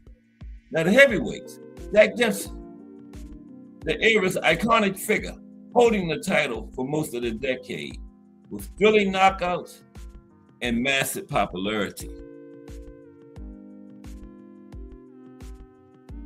Okay. Thrilling knockouts and massive popularity. Harry Wills. Wait a minute. Gene Tunney, the man who dethroned Dempsey, known for his intelligence and skill, winning the famous long count rematch. Harry Wills, a top contender, denied a title shot due to racial prejudice, considered Dempsey's equal by many. Louis Firpo, an Argentine powerhouse who famously knocked Dempsey out of the ring in their 1923 slugfest. Middleweights and lowerweight. Harry Greb, a ferocious middleweight known as the Pittsburgh Windmill and considered one of the greatest pound-for-pound fighters ever. Benny Leonard, a brilliant lightweight champion, consistently ranked among the decade's best. Pancho Villa, a legendary flyweight from the Philippines, whose career was tragically cut short. Yeah, he had a tooth infection. And he came to the United States. I think it was his first fight in the United States. And he won the fight. Then his tooth started bothering real bad, so they took him to the doctor. And the doctor told him to put him on bed rest, told him to go home and rest. But, you know, he had won his first fight in the United States, so he left the doctor and went out and partied. But then it developed into a bad infection. And then he was put in the hospital and died later from it. If he probably would have followed the doctor's orders and went home and rested, he might not have, you know. But that was doing his career, 23 years old at that time. Just think what he could have been. Still in the Hall of Fame. And the first Filipino world champion ever, Pancho Villa. Now, other notable boxers. Mickey Walker, the toy bulldog, a versatile fighter who excelled across multiple weight classes, like the Bronco Iverson said, welterweight to heavyweight. Jack Johnson, the first black heavyweight champion, a dominant figure from the 1900s, still highly influential. Yeah, by the 20s, he was still fighting, but you know, he wasn't top level anymore. He was in his 50s by then. So yeah, he fought into his 60s. Mm-hmm. Yeah. Sam Langford, another all-time great who fought across divisions but was often denied title shots. Sam is called the best fighter to never win a title.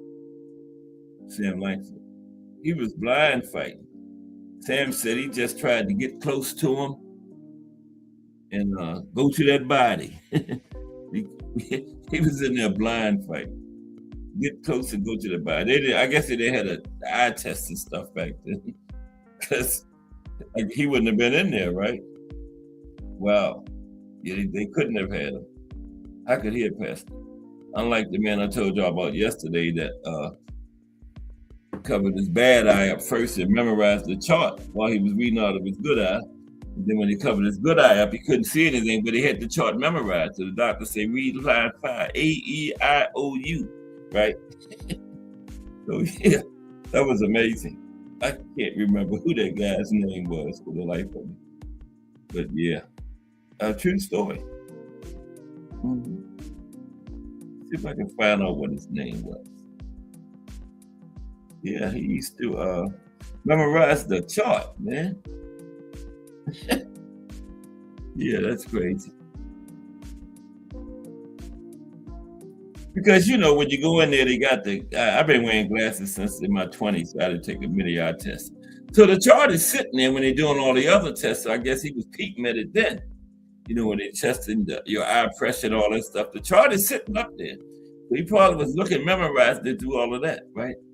So when it came time to read the chart, he had half of it. And then when he covered that eye up, he had the good eye. He always managed to get the good eye first to read it. He memorized the rest of it. And when he couldn't see nothing, but he already knew the lines. So he always passed his eye test. Couldn't see nothing out of one eye. Yeah. That is an amazing story. Him and Joe Frazier from the 64 Olympics. Remember that? Joe Frazier had a broken hand and didn't tell anybody, so he couldn't have got too much medical attention on it. Because if he would have got the attention, he would have had to report it. Then he wouldn't have been in there fighting in the final match, right? So, wow, that is amazing. It took me a long time to realize that. I was like, if he didn't tell anybody, he couldn't have got too much medical attention on it, right? Minimal, if any. So, wow. And on his left hand. Mm-hmm. And Joe wasn't even going to go because he lost in the finals of the Olympic trials. But you know, the runner-up always gets to travel with the team as an alternate. Whoever comes in second in the Olympic trials. And Joe was, because he had beat Buster Matthews plenty of times in the amateurs, he was upset. Like, I'm not going to watch Buster Matthews in my spot. But Yancey Durham, his manager, convinced him, you get a free trip to Japan to watch the fight. Who knows what might happen? And he got there and got in, and Buster Matthews got hurt. And Joe ended up with the gold medal. Wasn't even going to go. Yep. But his manager talked him into it. And Yancey stayed his manager all through his pro career. I mean, Yanks Durham. Was it Yancey Durham or Yanks Durham? I can't remember. I know his last name was Durham.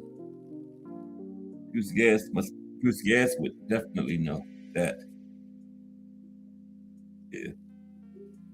Me and Bruce Gass lived through that era. Not the Olympics. I was like 5 years old when Joe went to the Olympics, but the 70s when he was pro. Yeah. I don't even remember that. I read about the Olympic performance and all of that. Yeah. But I appreciate everybody for coming through today. Tomorrow is going to be the NBA/WBA, National Boxing Association. And remember, they changed to World Boxing Association 62 because boxing was becoming so international at that time. Yep, and we're going to cover both of those together tomorrow. History of that. And Friday is going to be the life and career of Paul the Punisher Williams. Yep. That'll be the week. I think Zerto is fighting Friday too. I think he got a fight against David Benavidez in May. Suppose he lose Friday. It'll take a lot of shine off the Benavidez fight coming in with a loss. And then the title will be gone. So David won't be fighting for the title. So wow. But Zerto hey, that's how you do it though, you know? You're a fighter, getting in fight. So I gotta give Zerto his props for that one. Most fighters would have been like, I got the big Benavidez fight in May. I ain't fighting nobody before then, you know? Hey, Zerto is getting in there tomorrow, on Friday. Mm-hmm.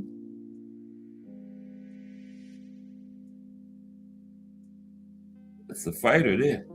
I got a newfound respect for Zerto. Mm-hmm. Sure do. Okay, I'm trying to get this Vitus now.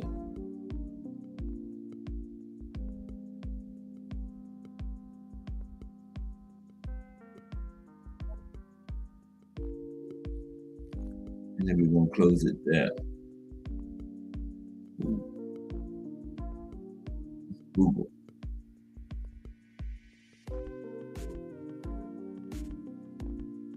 Memorize the chart. That should do it. Doing the eye exam. Who puts together Google? That's amazing.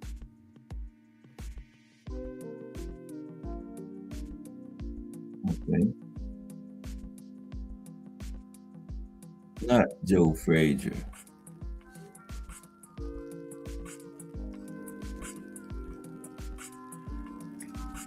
They put Joe Frazier, but not. I wasn't talking about Joe Frazier. I can't find it. I'll have it by tomorrow.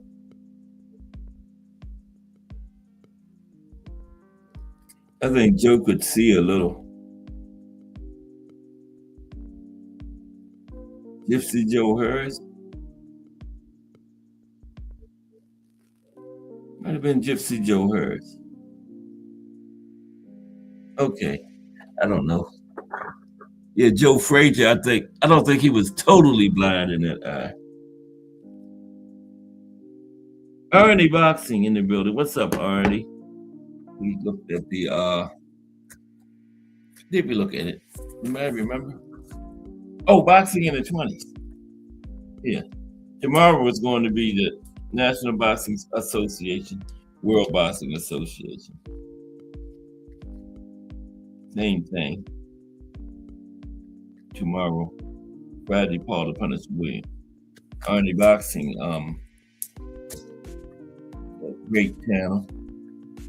Coming on tonight, Arnie. Put it in the chat. Put your link in there too, so they can subscribe to you. Okay, Arnie Boxing. He's getting up around 100 shows now. I think he started earlier this year. Yeah, knows his history, current events. He calls wrestling, UFC, and boxing, and some great panels too. Yeah, Arnie Boxing. Yes, sir.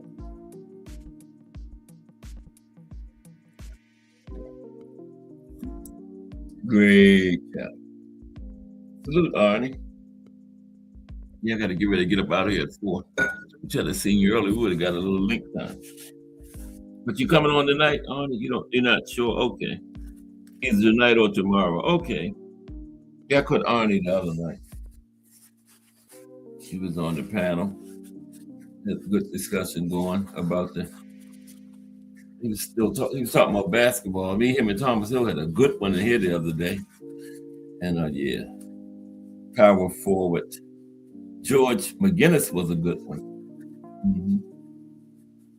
And yeah, I think George McGinnis could score a little bit better than Tim Duncan. But yeah, Tim Duncan about the best had to be Tim Duncan. Yeah, because he had David Robinson. He could do a little more because he had David Robinson down in the post with him. George McGinnis didn't have no good center like that. He had the doctor. He played with Philly around the doctor's era. I think, yeah. Daryl Dawkins.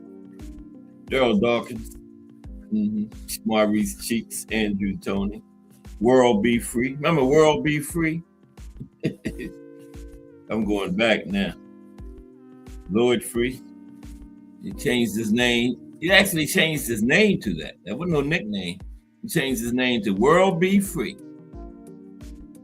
His last name was Free, F-R-E, World Be Free. Yep. They won a title too. Yeah, they got one. Beat the Lakers. Doctor's on the NBA title. He got some in the ABA. Doctor's best years was in the ABA. New Jersey, man, I can't even think, but it was New Jersey. something Dr. J played on. Remember, he used to be flying through the air, that hair be going back. Doctor could actually fly. I saw him come down. He came down, and we're going to go after this. He came down the right side, right? Got to the basket, jumped out of bounds, went behind the basket, still in the air, came back in bounds, still in the air, and laid the ball off the backboard. He did all this while he was in the air. Went out of bounds, came back in bounds on the other side of the basket and laid it in, all the time in the air. Look it up. Against the Lakers in the finals. Look it up. You will see it. He could fly. Mm-hmm. He was doing all that before Michael Jordan was even heard of. The doctor. I was like, damn, this man can fly. Mm-hmm. I don't know how he made that turn and came back in bounds, but he did it. Look it up. I think it was like 1982, 83, something like that. Or X Magic. Magic will tell you. And Kareem and all of them was jumping around inside. Like, where you go to? The doc was out of bounds behind the basket. And they was jumping up and down trying to block it. And he reappeared on the other side and laid it in. Yeah. Julius Erving. Dr. J. Okay, but I appreciate everybody that came through today. Anybody ever seen that move? Did you see that move, Irony Boxing? Where he went out on one side of the basket and went behind the basket, all in the air, and came back in on the other side and came back inbounds and laid it in. All this while he was in the air. Yeah. I saw it. I saw it when it actually happened. On TV. I was in the military then, and we went berserk after that. When that play happened, they could have ended the game. They should have just gave Philly the game right there. But they did win the title that year. They did beat the Lakers that year. Yeah, that was amazing. Mm-hmm. You see that, Arnie? Check it out. But you have seen that play though, haven't you, Arnie? You've seen that play that I'm talking about. Yeah. Yeah. I'm glad somebody else saw it. He did all that in the air.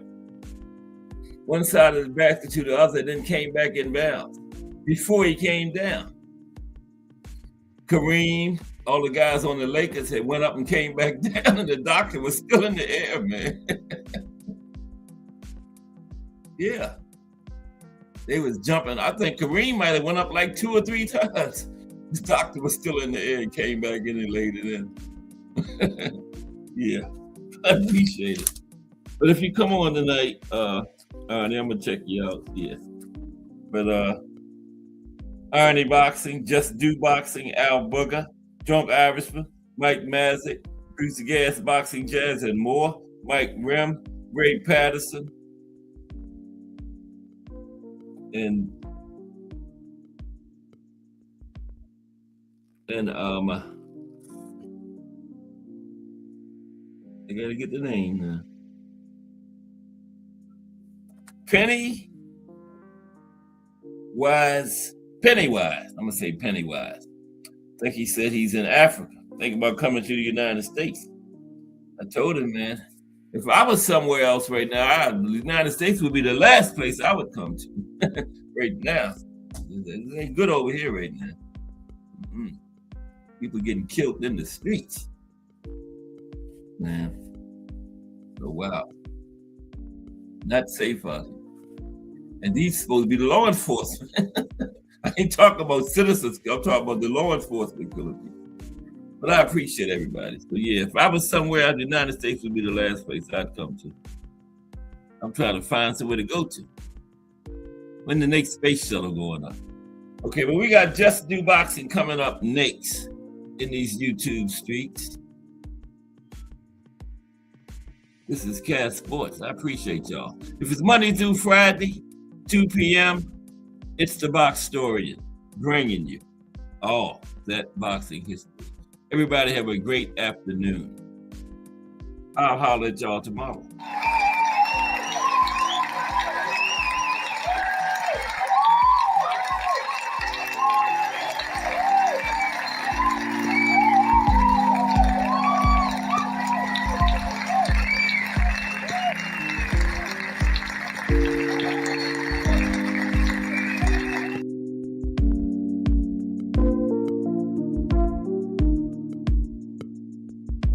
What's up, Thomas? You know you was in it.